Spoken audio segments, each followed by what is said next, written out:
Sir government అఫీషియల్గా last rank admitted in particular college అనేటువంటిది year wise data release చేస్తూ వస్తుంది సార్. డేటా అనేటువంటిది స్టూడెంట్స్కి ఎంతవరకు హెల్ప్ఫుల్గా ఉంటుంది సార్? ఇది చాలా వరకు స్టూడెంట్స్కి ఒక ఎస్టిమేషన్కు ఉపయోగపడుతుంది. ఇప్పుడు లాస్ట్ ర్యాంకు ఈ ఇయర్ కూడా అదే ర్యాంకు ఆగిపోవాలని లేదు.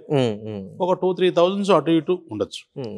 ఫర్ ఎగ్జాంపుల్ ఇప్పుడు ఈ ఇయర్ పర్టికులర్గా మన తెలంగాణ గవర్నమెంట్ ఏదైతే 15% అన్రిజర్వ్డ్ సీట్స్ వేరే స్టేట్స్కి ఉన్నాయో ఇంతకుముందు ఆంధ్రప్రదేశ్ గవర్నమెంట్ కూడా ఉండేది లాస్ట్ ఇయర్.